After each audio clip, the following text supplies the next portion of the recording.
when I talk light heavies, Gareth, and I mention all these British and domestic names, you rightfully said Callum Smith is the man probably ahead of everybody else with Anthony Yarde, maybe just a touch behind him, who's got a world title fight, by the way, coming up with David Benavidez in a couple of weeks' time, hasn't he?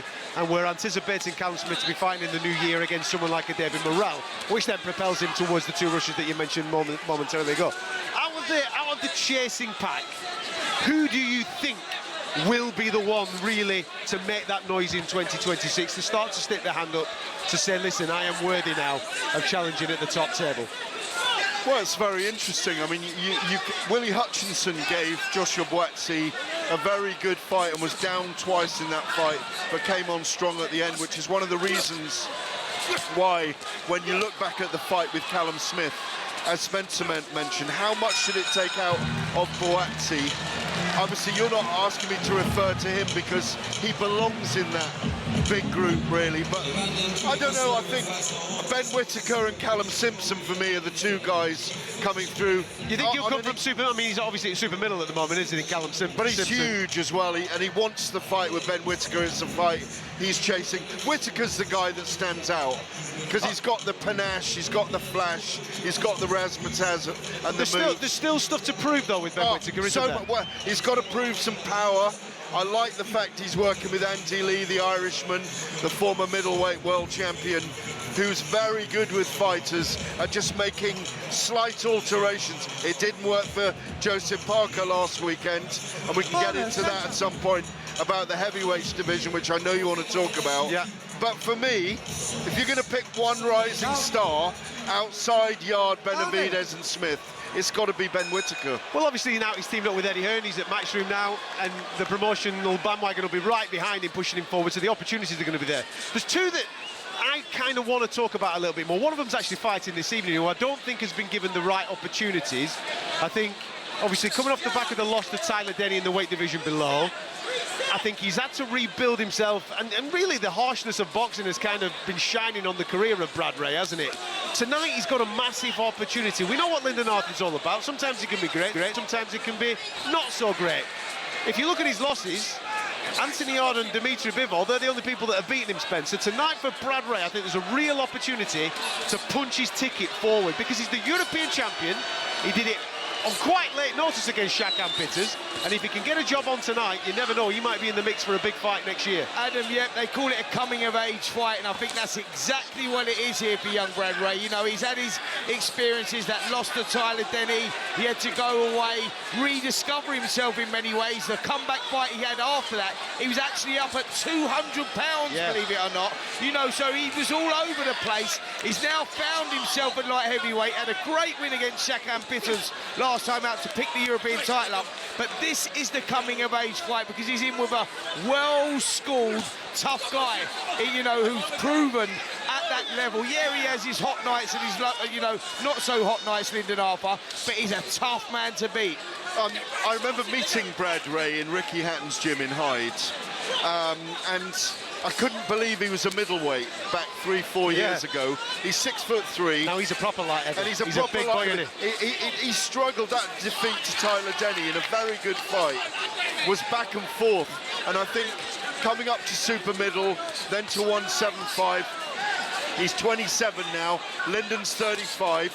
He needs to use all those youthful factors tonight and not allow Lyndon, who I've got as the marginal favourite in this, because he's been in, as you say, with bigger and better opposition, not to let Lyndon settle and get that fantastic jab of his going. And Brad's got to disturb him early on. As I say, he's been very ambitious in life. He comes from a boxing family. The Shakan Pitters victory was phenomenal and slightly unexpected. Boxed brilliantly that night.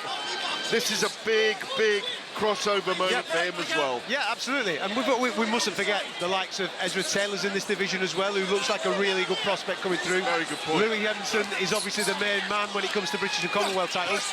So we've got a lot of talent. It's just getting them matched. I know that we've obviously just missed out on the Edmondson and Ezra Taylor fights. That's now hopefully going to be rescheduled for 2026.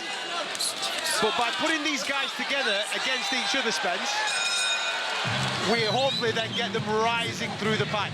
Absolutely, it's a fantastic weight division right now. You know, like your Smith, your Yarde, Boatsi, Parker, Danatis, Craig Richards, Lyndon, Willie Hutchinson, Brad Ray. The names just keep coming. Ben Whittaker, Carol Etoma, Louis Edmondson. They're just stacked with names there, and it's a chance, you know, when you've got other dance partners, it's a chance for these younger fighters like Ben Whittaker, like Ezra Taylor, who's not really been mentioned too much, but he's a great fighter. You know, he's with Malik Scott now. He's regrouped, reset up camp over in America. He took himself over there. Shows you the passion and desire he's got. Great young fighter he is. So the light heavyweight division at the moment, yeah, there's fighters that have been around a long time, Lyndon Arthur being one of them guys, but the new crop coming through is very competitive. Can I just add with Anthony Yarde as well? Yep. What I like about him is I think he's been willing. He went to Russia to fight Sergei Kovalev when Kovalev was still strong. He had that amazing fight that we all covered with Artur Beterbiev in London a couple of years ago. A brilliantly exciting fight. What I like about him is he's got the style that delivers, and he doesn't sit out and go, no, I'm price himself out of fights, which I think he's hasn't done against David Benavidez. I think he's in a really, really tough fight on November the 22nd in Saudi. But the fight we'd all like to see coming off this and into next year is Boatsi against Yarde at some point. It's a London blockbuster, that fight, for me. Oh, there's no doubt about it. And obviously Callum Smith's in this mix. I know that Callum Smith's obviously had a dance with Josh Boatsi in the past.